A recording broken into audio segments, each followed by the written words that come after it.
ہم نے کہا کہ جوان ارچ دانا بود باگہر ابھی آزمائش نگیردد ہنر. اس کا مطلب یہ ہوتے جوان کیسا ہی عقلمند اور اعلیٰ خاندان سے ہو، لیکن جب تک میدان جنگ میں نہیں جائے گا کوئی علم و ہنر حاصل نہیں کر سکتا ہے. تو فارسی کی یہ سب سارے لڑکے بچے ہم سے شعر پڑھتے ہیں، ہم لوگ ترجمہ ان کو بتاتے ہیں، اچھی طرح سے قاعدے سے بتا رہے ہیں. ہمارے یہاں بچوں کی تعداد ابھی سب یونیورسٹیوں سے زیادہ ہو گیا ہے. 55 لڑکے ابھی آ گئے ہیں، چونکہ پری پی ایچ ڈی کا ایڈمیشن نہیں ہوا ہے. 8-9 لڑکے پری پی ایچ ڈی میں بھی پاس کر گئے ہیں. تو انشاءاللہ الرحمن میری کوشش رہے گی کہ فارسی کی بول بالا مگدھ یونیورسٹی سے جہاں تک ہو سکے گا کامیابی کی منزل طے کرے گی انشاءاللہ. سر یہ اس پروگرام کے تعلق سے کیا کہیں گے، کیونکہ یہ فارسی کو لے کر جو دلچسپی لوگوں کی تھی وہ دنوں دن گھٹ رہی ہے، ایسا محسوس ہوتا ہے. فارسی مگدھ یونیورسٹی کا اوریجنل ڈپارٹمنٹ ہے. 17 ڈپارٹمنٹ کے ساتھ مگدھ یونیورسٹی 1962 میں قائم کی گئی. یو جی سی سے اس کی شناخت ہے، لیکن افسوس کی بات یہ ہے کہ فارسی کا ایک بھی سیمینار نہیں ہوا اور 0 سے لے کے 1 تک بھی بچے یہاں رہے. یہ پہلا موقع ہے جب یہاں پر 40 سے زائد بچوں کا داخلہ ایم اے میں ہوا ہے. اور یہ جو اکرام الحق صاحب یہاں کے ابھی پرشین کے ہیڈ آئے ہیں، انہوں نے کوشش کر کے یہ پہلا سیمینار رکھا ہے. اس سیمینار میں Delhi university, B H U, Patna university, Mazhar ul-Haq عربی فارسی یونیورسٹی اور ایرانین ایمبیسی کے لوگ بھی شامل ہوئے ہیں. یہ بہت ہی انفارمیٹیو ہے اور یہ انڈین کلچر سے فارسی کو کوریلیٹ کرتا ہے. اور اب تک ایسا ہی رہا کہ فارسی احساس کمتری میں شکار رہی اور اس کی جو پوزیشن ہونی چاہیے تھی وہ پوزیشن نہیں ہوئی. امید کی جاتی ہے کہ اس سیمینار سے اور ترقی ہوگی اور اس فارسی کا عروج ہوگا. ابھی جیسا بات چیت میں سر بتا رہے تھے کہ اسٹوڈنٹس کو ویسی تعلیم حاصل کرنی چاہیے، لیکن استاد بھی ویسے نہیں ہیں، ایسی بھی باتیں سننے سمجھنے کو آتی ہے. اب یہ کمیشن نے چینج کر دیا ہے اس کو. خود اکرام الحق صاحب یہاں پر موجود ہیں جو خود بی ایچ یو کے اسکالر رہے ہیں. بی ایچ یو سے انہوں نے تعلیم حاصل کی ہے اور کافی اچھے ہیں یہ فارسی میں. ان کے ساتھ اور بھی استاد ہیں جو اچھے ہیں اور انہوں نے سیمینار کر کے اپنے آپ کو اسٹیبلش کر کے دکھا دیا کہ نہیں، فارسی میں بھی ایونیوز ہیں اور یہاں بھی کچھ کیا جا سکتا ہے، یہاں پر بھی ریسرچز کیے جا سکتے ہیں. ٹھیک، شکریہ سر. پروگرام کے تعلق سے کیا کہیں گے؟ دیکھیے، یہ مگدھ یونیورسٹی میں پرشین ڈپارٹمنٹ کا بہت دنوں بعد کوئی پروگرام یہاں منعقد ہوا ہے. آج کا جو سیمینار تھا وہ ہندوستانی تہذیب اور ثقافت میں جو فارسی کے اثرات ہیں اور جو فارسی کا رول ہے اس کے عنوان سے آج جو ہے سیمینار منعقد کیا گیا. اور بڑی خوشائند بات یہ ہے کہ یہاں پر فارسی کے طلباء ایک بہت بڑی تعداد میں ایم اے کر رہے ہیں. 40 بچے کم از کم ہیں یہاں پہ جنہوں نے ایم اے میں داخلہ لیا ہے.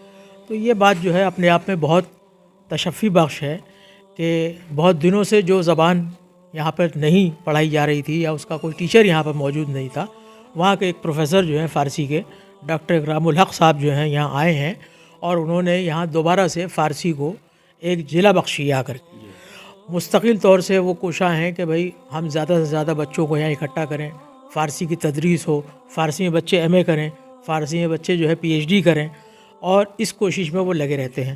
تو یہ جو سیمینار ہے، یہ سیمینار اسی کوشش کا ایک حصہ ہے کہ جس میں انہوں نے کچھ لوگوں کو دعوت دی اور یہ کہا کہ جو ہندوستانی تہذیب اور ثقافت و تمدن کے اثرات ہمارے یہاں ہیں سماج میں، فارسی پر وہ کس طرح اثر انداز ہوئے ہیں، اس کے بارے میں جو ہے آپ گفتگو کریں.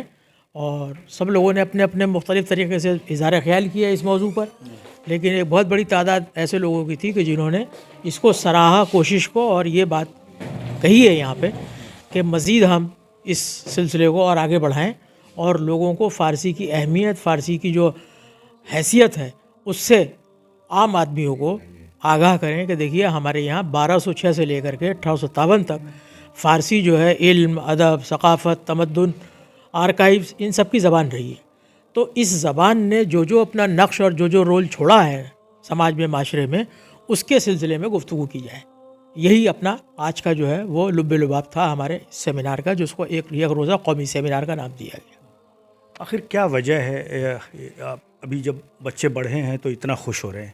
وجہ کیا ہے کہ جو فارسی ایک خاص زبان تھی، علم و ادب کے لیے اس میں بڑی اہمیت تھی فارسی کی، تو گیا مگدھ یونیورسٹی میں ٹھیک ہے، لیکن جو اور چھوٹے کالجز ہیں یا دوسری جگہوں پہ بہت اس میں گراوٹ آئی ہے، گراوٹ کی وجہ کیا ہے؟ دیکھیے مسئلہ یہ ہے کہ ہم فارسی پڑھ تو لیتے ہیں، ڈگری تو ہمارے پاس فارسی کی آ جاتی ہے، لیکن صحیح معنوں میں ہمیں فارسی آتی نہیں ہے، ہم فارسی جانتے نہیں ہیں۔ مثال کے طور پر اگر آپ کو ایک شعر دے دیا جائے بے دل کا فارسی کا کہ بھائی اس کا معنی کرو، تو آسانی سے ہم پھر فارسی میں بے دل کے شعر کے معنی ہم نہیں جانتے، نہیں کر سکتے۔ تو جو ہماری ایک تاثیر ہونی چاہیے، جو ہمارا جو ایک اثر ہونا چاہیے، وہ اثر ہمارے سوسائٹی میں ہم پر ہو نہیں رہا ہے۔ غالب کا کوئی شعر دے دیا آپ کو، غالب کا یہ شعر اس کا معنی کرو، مفہوم کرو، نہیں۔ اس میں صرف بچوں کی ہم غلطی نہیں مانتے، اساتذہ کی بھی اس میں کوتاہی ہے۔